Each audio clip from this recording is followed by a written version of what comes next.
আসসালামু আলাইকুম দর্শক শ্রোতাগণ, আইনের আলোচনায় আপনাদের স্বাগতম। আপনারা কি জানেন রদনীতি বলতে কি বোঝায়? মুসলিম উত্তরাধিকার আইনে রদনীতি সম্পর্কে আলোচনা করা হয়েছে। আজকে আমরা রদনীতি সম্পর্কিত বিষয় বিস্তারিতভাবে আলোচনা করব। সঙ্গে থাকুন, চলুন তাহলে আলোচনা শুরু করি। মুসলিম উত্তরাধিকার আইনে রদনীতি আসলে কি? যে ক্ষেত্রে মোট সম্পত্তির অংশের চেয়ে বণ্টিত সম্পত্তির অংশের পরিমাণের সমষ্টি কম হয়, সেই ক্ষেত্রে রদনীতি প্রযোজ্য হয়। অংশীদারদের দাবি পূরণের পর সম্পত্তির কিছু অংশ অবশিষ্ট থাকলে এবং অবশিষ্টাংশ ভোগী না থাকলে উক্ত অবশিষ্ট সম্পত্তি অংশীদারদের প্রাপ্য অংশের অনুপাতে তাদের নিকট প্রত্যাবর্তন করে। প্রত্যাবর্তনের এই অধিকারকে ফেরত বা রদনীতি বলা হয়। আরবি শব্দ রদ এর আক্ষরিক অর্থ হচ্ছে ফেরত আসা। যদি কোনো ক্ষেত্রে ভগ্নাংশগুলোর মোট যোগফল এককের চেয়ে কম হয়ে যায়, তাহলে অবশিষ্ট অংশ আনুপাতিকভাবে অংশীদারদের কাছে তাদের মূল অংশের চেয়ে অতিরিক্ত পরিমাণে পুনরায় ফিরে আসে। এই প্রক্রিয়াটিকে পারিভাষিকভাবে রদ বা ফেরত আসা বলা হয়। এটি আউলের একটি বিপরীত নীতি। সংক্ষিপ্ত পদ্ধতিতে আমরা রদনীতির প্রয়োগ আলোচনা করব। প্রথমত, স্বামী ও স্ত্রীর ক্ষেত্রে বিশেষ বিধান।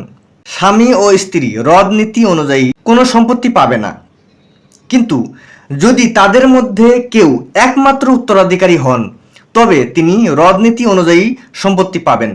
এমনকি দূরবর্তী আত্মীয়ও স্বামী বা স্ত্রীর সাথে সম্পত্তি লাভ করেন, যদিও তারা অন্য কোনো অংশীদার বা আসাবা উপস্থিত থাকার কারণে সম্পত্তি থেকে বাদ পড়েন। অর্থাৎ স্বামী বা স্ত্রী দূরবর্তী আত্মীয়দের বঞ্চিত করতে পারে না। স্বামী বা স্ত্রীর সাথে দূরবর্তী আত্মীয় থাকলে তারা সম্পত্তিতে অংশগ্রহণ করতে পারেন, এই কথাই বলা হয়েছে এখানে। এখন স্বামী বা স্ত্রী যদি একজন থাকে, তাহলে রদনীতি অনুযায়ী তারা কিন্তু সম্পত্তি পায়।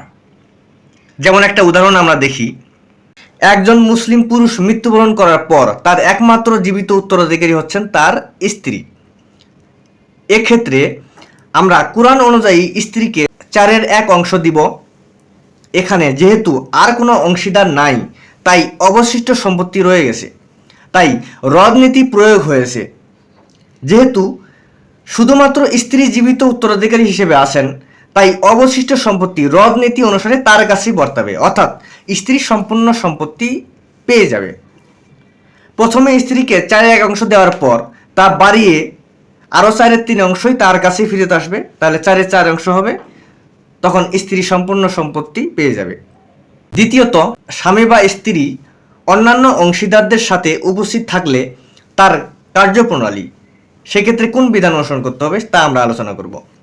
স্বামী বা স্ত্রী কেউই রদ পদ্ধতিতে অন্য কোনো উত্তরাধিকারীর সাথে অতিরিক্ত সম্পত্তি পান না, তাই এই ধরনের ক্ষেত্রে তাদের অংশ কখনোই রদনীতি দ্বারা বৃদ্ধি পায় না।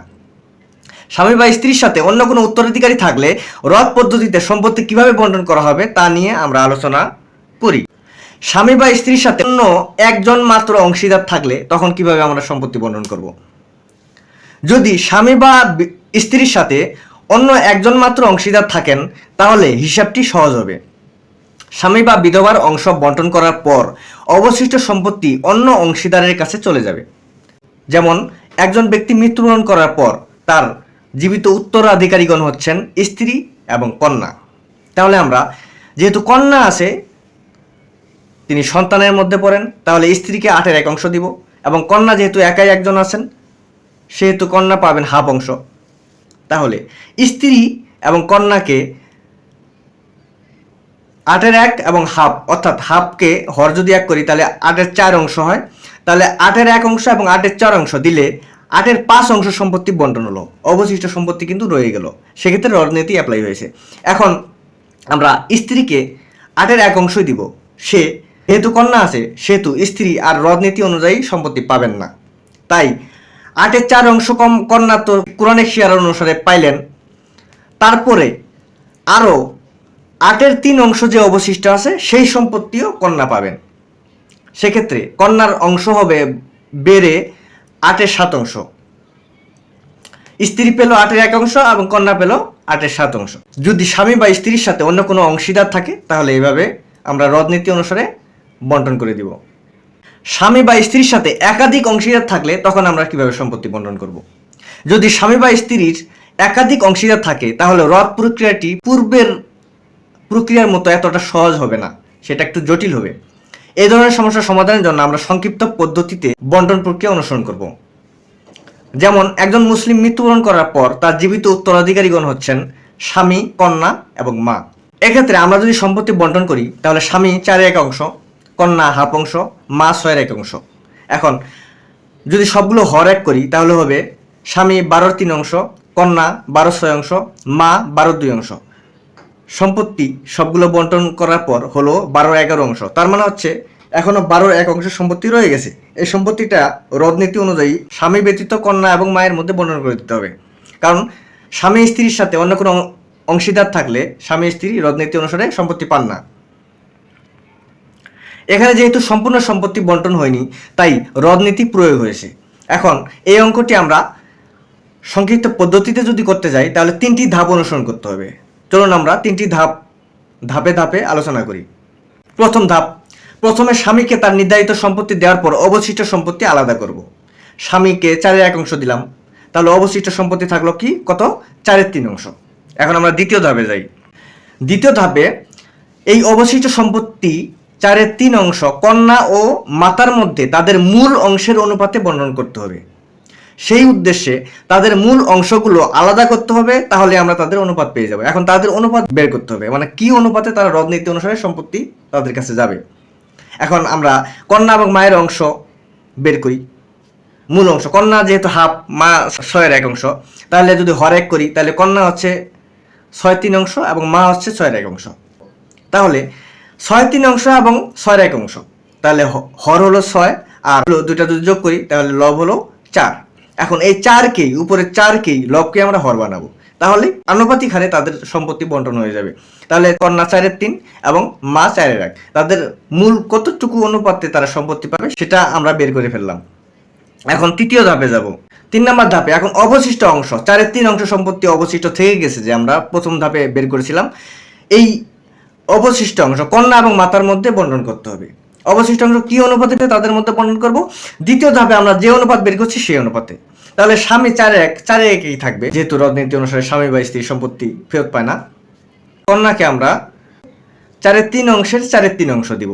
তারপর এটা কিভাবে, 4/3 অংশ সম্পত্তি মূলত অবশিষ্ট আছে, এই সম্পত্তির কতটুকু অংশ সে রদনীতি অনুসারে ফেরত পাবে সেটা আমরা বের করলাম যে 4/3। তাহলে অবশিষ্ট সম্পত্তি 4/3 অনুপাত হচ্ছে 4/3। সেইভাবে আমরা তাদের যদি কন্যাকে যদি সম্পত্তি দিই তাহলে 16/9 অংশ হয়। মাকে আমরা 4/3 অংশ যে অবশিষ্ট সম্পত্তি আছে তার 4/1 অংশ দিব, তার অনুপাত 4/1 অংশ আমরা দ্বিতীয় ধাপে বের করেছি। তাহলে তার অংশ হয় 16/3 অংশ।